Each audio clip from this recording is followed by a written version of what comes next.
Tema 1. Números naturales y enteros. Los conjuntos numéricos con los que vamos a trabajar en este tema son los números naturales, que son los primeros que se aprenden cuando empezamos a contar.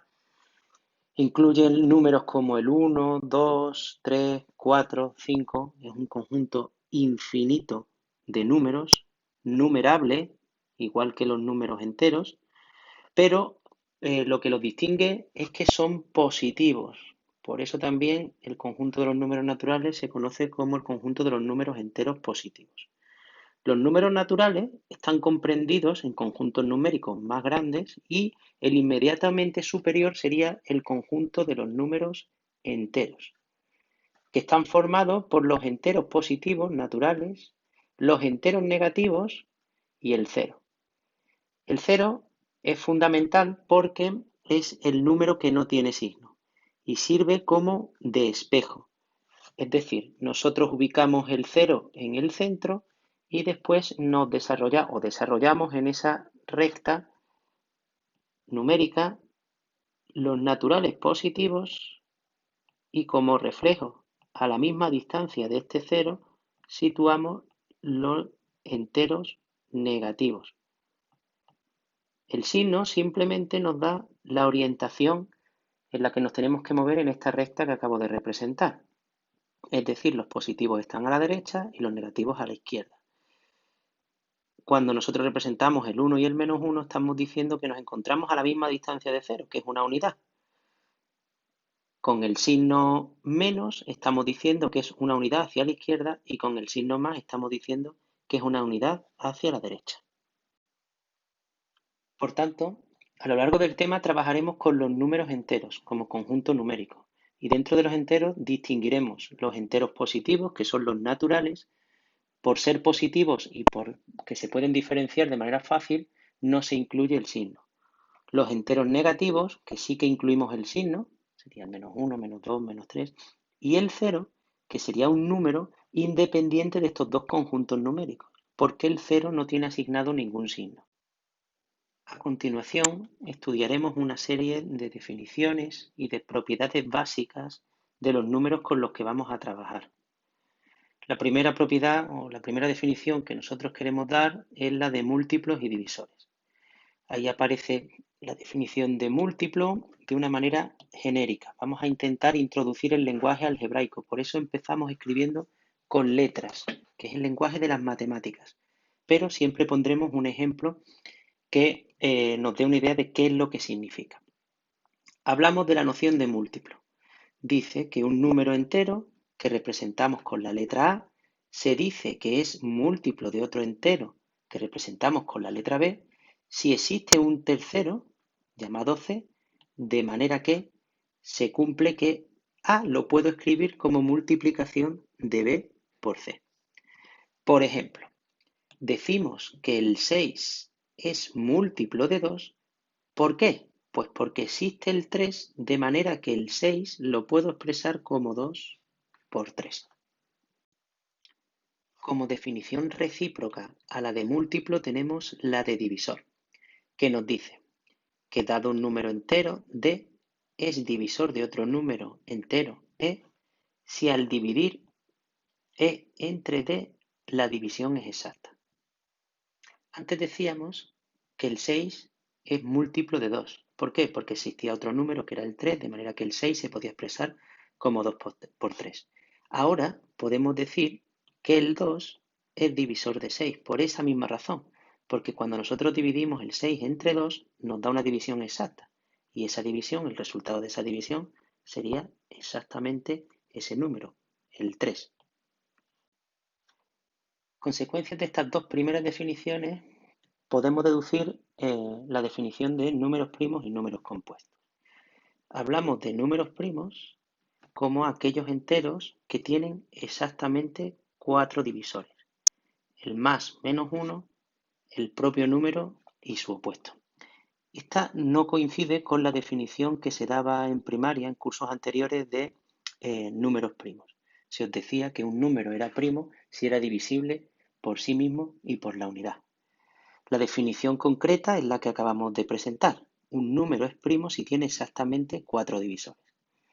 Con esta definición nos entraría la duda de si el 1 y el menos 1 son números primos, porque realmente el 1 y el menos 1 solo tendrían como divisores al propio 1 y al propio menos 1. El 1 y el menos 1 son casos especiales, no se consideran como números primos, sino que se consideran las unidades. Entonces, nosotros la definición de número primo decimos que es aquel que solo tiene 4 divisores. De manera opuesta, los números compuestos serían aquellos que no son primos, es decir, aquellos que tienen más de 4 divisores. Por ejemplo, podemos indicar que el 4 es un número complejo. Tiene como divisores el más menos 1, las unidades, el propio más menos 4 y también el más menos 2. El número de divisores de un número compuesto depende de la descomposición en factores primos.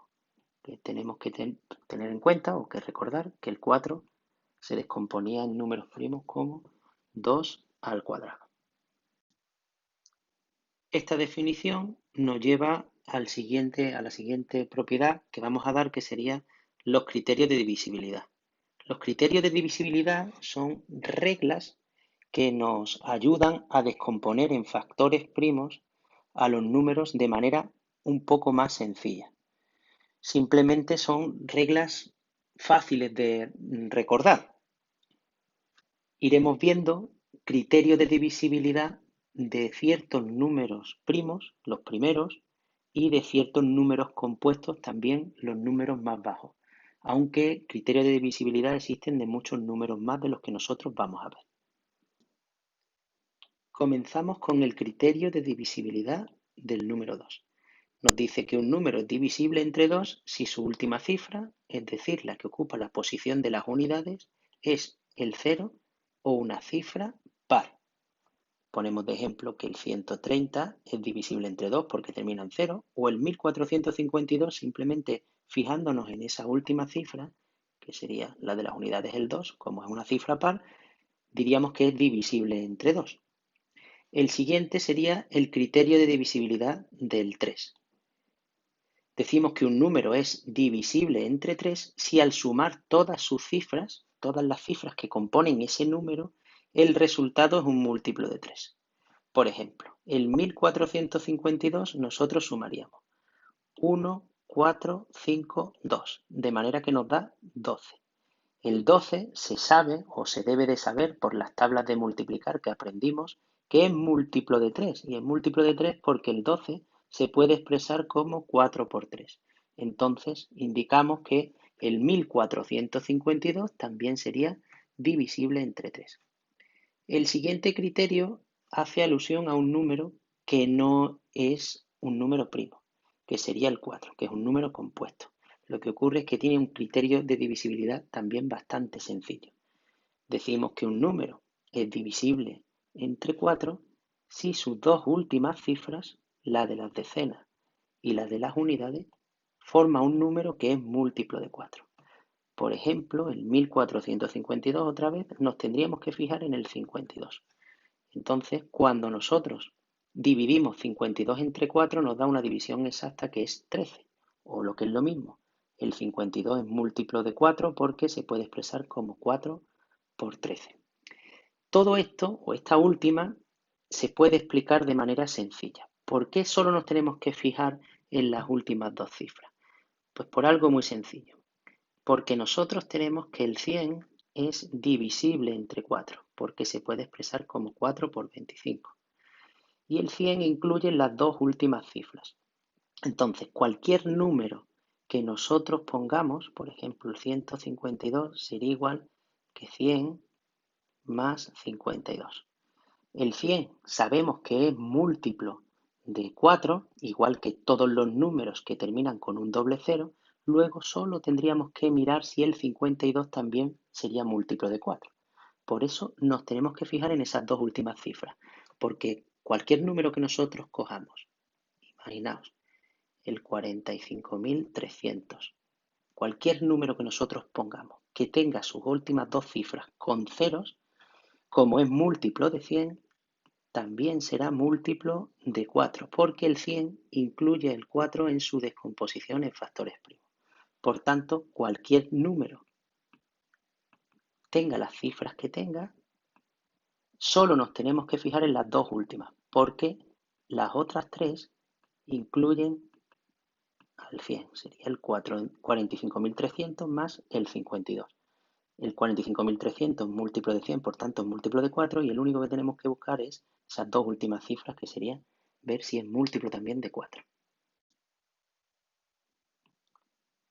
Continuamos con el criterio de divisibilidad del 5. Un número es divisible entre 5 si termina, es decir, si la última de sus cifras, la cifra de las unidades, es el 0 o el 5. Por ejemplo, el 5, o sea, son múltiplos de 5, el 30, el 45. Cuando digo son múltiplos, es lo mismo que decir que el 30 y el 45 son divisibles entre 5. El criterio de divisibilidad del 6, que de nuevo es un número compuesto, pues como en la descomposición del 6 encontramos el 2 y el 3, lo que tendrá que incluir un número para que sea divisible entre 6 es que sea divisible entre 2 y entre 3 a la vez. ¿Qué significa eso? Que nosotros tenemos que tener que el número tiene que terminar en 0 o en cifra par y que la suma de sus cifras tiene que salir un múltiplo de 3.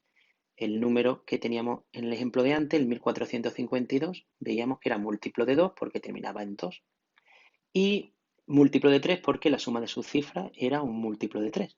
Por tanto, como era divisible entre 2 y entre 3 a la vez, significa que es divisible entre 6. El criterio de divisibilidad del 9, que es otro criterio de otro número compuesto, es parecido al del 3, y se tiene en cuenta que es parecido al del 3 porque el 9 se puede descomponer como 3 al cuadrado. ¿Qué es lo que los diferencia? Pues nada, para que un número sea divisible entre 9, tiene que ser que al sumar sus cifras también nos dé un múltiplo de 9. Por ejemplo, el 1458, si sumamos sus cifras, nos da finalmente 18, que es múltiplo de 9. Podríamos incluir aquí, por ejemplo, el criterio de divisibilidad del 10, que es simplemente que termine en 0, pero como es algo tan obvio, no lo hemos incluido en la parte de la teoría. Y por último tendríamos el criterio de divisibilidad del 11, que es un poco más complicado, pero bueno, que es relativamente sencillo también.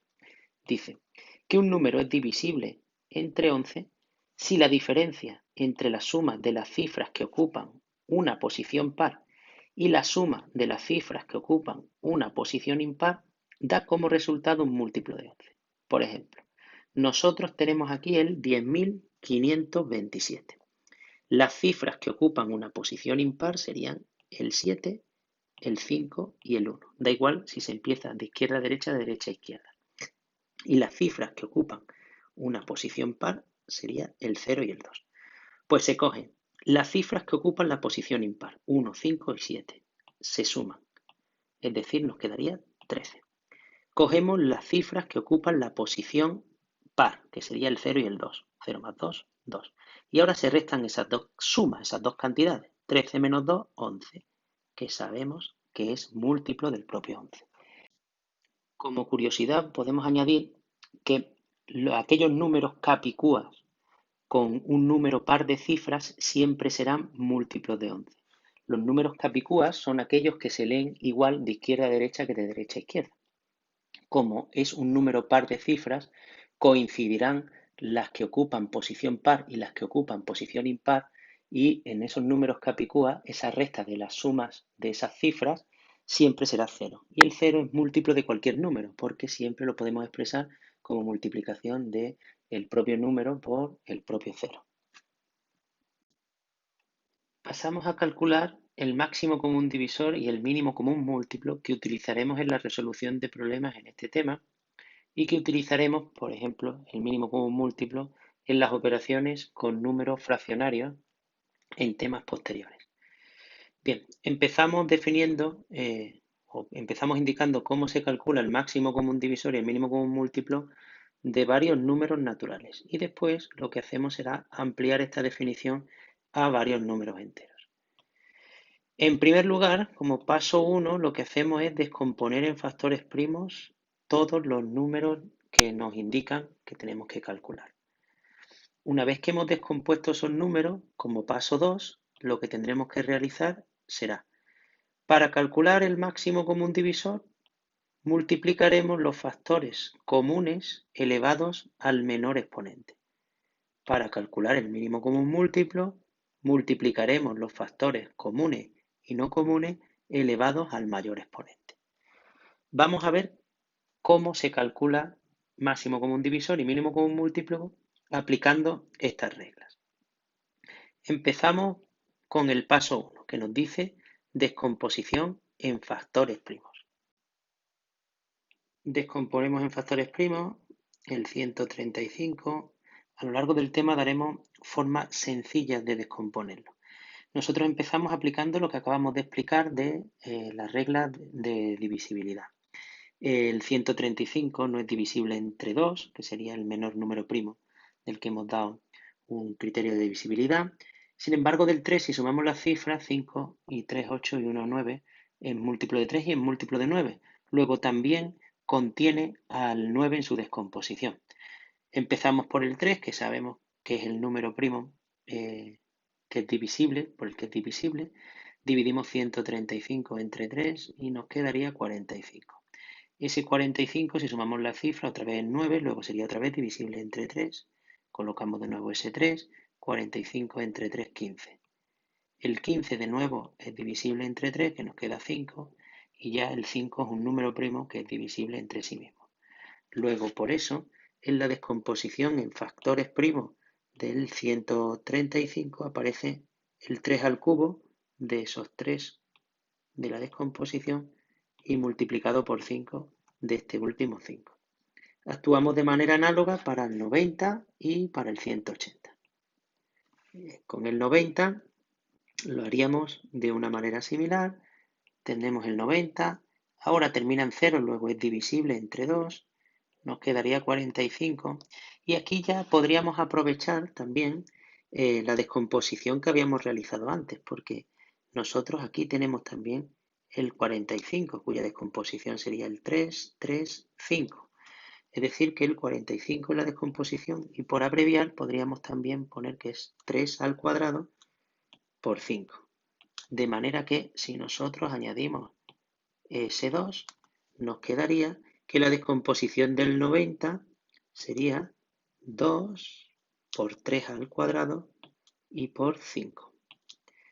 Bien, entonces, lo último que nos quedaría sería el 180, que la podemos deducir del 90, porque 90 por 2 es 180. Es decir, que la diferencia entre la descomposición del 180 y del 90 es simplemente un 2. Si en la descomposición del 90 aparecía un 2, en la descomposición del 180 aparecen 2, 2. Por eso lo expresamos como 2 al cuadrado. Y el resto de la descomposición es análogo. Luego sería por 3 al cuadrado y por 5. Bien, atendiendo al segundo paso, para el máximo común divisor dice que se multiplican los factores comunes elevados al menor exponente. Tenemos como factores comunes el 3 que aparece en las tres descomposiciones. Fijaos, aparece en el 135 como 3 al cubo, en el 90 como 3 al cuadrado y en el 180 como 3 al cuadrado. Luego dice que serían factores comunes, 3, elevados al menor exponente. Aparece 3 al cuadrado y 3 al cubo. Menor exponente al cuadrado. Por eso en el máximo común divisor tomamos como primer término 3 al cuadrado. Y después tenemos también el 5, que nos aparece en los tres términos, 5. Y como menor exponente, pues 5 elevado a 1, que sería el propio 5. Por eso el máximo común divisor de 135, 90 y 180 es 45. Para el mínimo común múltiplo dice que se multiplican los factores comunes y no comunes elevados al mayor exponente. Como comunes teníamos el 3 y el mayor exponente elevado al cubo. Y también teníamos el 5 elevado al mayor exponente, que es el 1 en el que aparecen todos los términos. Y ahora, como no comunes, tenemos el 2 y el 2 al cuadrado, es decir, el 2 en ambos, en 90 y en 180, elevado al mayor exponente. Luego del 2 y el 2 al cuadrado, escogemos el 2 al cuadrado. De manera que al multiplicar esos términos nos queda como mínimo común múltiplo 540. Bien, cuando son varios números enteros se actúa de una manera similar y lo único que va a cambiar es que al final del cálculo añadimos más menos. Pero vamos a analizar por paso. Empezamos. Dice, cuando tenemos varios números enteros, el primer paso es se toman los números naturales asociados a esos números enteros. Se entienden por naturales asociados a los números sin signo o con signo positivo. Se calcula el máximo común divisor y el mínimo común múltiplo, como acabamos de explicar. Y en tercer lugar, lo que se hace es que se añade más menos, tanto para el máximo común divisor como para el mínimo común múltiplo. Aquí tenemos que puntualizar. Dice, en este caso podría surgir la duda de el máximo común divisor tiene que ser número positivo. Claro, si nosotros añadimos más menos, si queremos el máximo, ese máximo de ese más menos siempre tendría que ser el positivo. En cambio, para el mínimo común múltiplo tendría que ser el negativo, por ser el mínimo. Pero en realidad lo que se está teniendo en cuenta es que sea máximo común divisor y mínimo común múltiplo en valor absoluto. Por eso nosotros añadimos el más menos. Es decir, esto es simplemente una explicación para ser un poco riguroso. Vamos a explicar con un ejemplo. Nosotros queremos calcular el máximo común divisor y el mínimo común múltiplo de 135 menos 90 y menos 180. Para finalizar el vídeo vamos a realizar un par de problemas de la relación de ejercicios. Estos problemas se basan en máximo común divisor o mínimo común múltiplo. Es lo que tenemos que diferenciar como planteamiento, que es lo que tenemos que aplicar. Y una vez que lo tengamos claro, pues lo que hacemos es resolver el problema a través del cálculo del máximo común divisor o del mínimo común múltiplo. El problema dice, con un mantel de 120 centímetros de largo por 80 centímetros de ancho, quiero hacer servilletas cuadradas lo más grandes posible. ¿Qué dimensiones tendrá cada servilleta? Bien. En primer lugar, señalamos ciertas palabras clave en este ejercicio, ¿no? Las servilletas quiero que sean lo más grandes posible. Aquí me está hablando de máximo, ¿de acuerdo? Además, tenemos que pensar, el máximo común divisor sale un número menor de los que estoy utilizando, que serían 120 centímetros por 80 centímetros. Y el mínimo común múltiplo, por ser múltiplo, saldría un número mayor. Las servilletas que salgan no pueden tener una dimensión mayor que el del mantel del que las hago. Es decir, que la dimensión con la que sale cada servilleta tiene que ser menor. Entonces, ahí tenemos que tiene que ser el máximo común divisor. Y después, lo de común está dentro de la expresión que tienen que ser servilletas cuadradas. Si tienen que ser servilletas cuadradas, significa que tienen que tener la misma longitud por lado, una longitud común. Pues nada, sabiendo eso, nos ponemos a resolver. Bien, como decíamos, lo primero que tenemos que hacer es calcular el máximo común divisor de 120 y 80. La descomposición en factores primos la podéis hacer como os han enseñado en primaria. 120 y ahora empezamos a ver los criterios de divisibilidad y ver cuáles son los divisores. También se puede hacer de una forma un poco más rápida si nosotros trabajamos con algo que ya sabemos de sobra, que son las tablas de multiplicar. El 120 por terminar en 0 se puede descomponer como 12 por 10. Bien. El 12 sale directamente, que puede ser 4 por 3 o 6 por 2. Yo he escogido 4 por 3. Y el 10, 2 por 5. 2 por 5 ya lo tenemos, que es la descomposición en factores primos. 4 por 3 no, porque 4 es un número compuesto. Pero el 4 tiene una descomposición bastante sencilla, que sería 2 al cuadrado. De manera que si unimos ese 2 al cuadrado por 2, nos quedaría como producto de potencia de la misma base 2 al cubo, sumando los exponentes. Luego la descomposición saldría 2 al cubo por 3 por 5. Vuelvo a repetir. Aquel que no lo vea de esta forma, pues nada, lo que hace es que ponemos 120 y vamos descomponiendo. Es divisible entre 2 porque termina en 0. Dividimos y nos quedaría 60. De nuevo divisible entre 2 porque termina en 0. De nuevo divisible entre 2. porque termina también en 0. Y ya el 15 es divisible entre 3, porque si sumamos 1 más 5 sería 6, que es un múltiplo de 3, y el 5 que ya es número primo. Y si os dais cuenta, fijaos que sale el 2 tres veces, 2 al cubo, por 3 y por 5. De manera análoga, podemos razonar o podemos calcular la descomposición en factores primos de 80. 80 es 8 por 10. El 8 tiene la descomposición de 2 al cubo. Y el 10, 2 por 5. Luego el 2 aparece en 4 ocasiones y el 5 en una sola.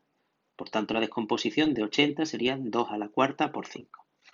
Una vez que tenemos calculada la descomposición en factores primos de 120 y 80, nos remitimos a la definición que dimos de máximo común divisor, que era la multiplicación de los factores comunes al menor exponente. Comunes tenemos el 2 y el 5. Al menor exponente sería 2 al cubo porque el de 80 es 2 a la cuarta. Y el 5 elevado a 1. Es decir, que el máximo común divisor sería 2 al cubo por 5, es decir, 40. Y ahora interpretamos la solución y damos respuesta a lo que se nos pregunta. Fundamental, dar respuesta a lo que se pregunta. Dice, ¿qué dimensiones tendrá cada servilleta? Como es cuadrada, tiene 2 dimensiones. Es decir, que sería en este caso servilletas de 40 centímetros, que era la unidad de medida, por 40 centímetros, que esa sería nuestra dimensión.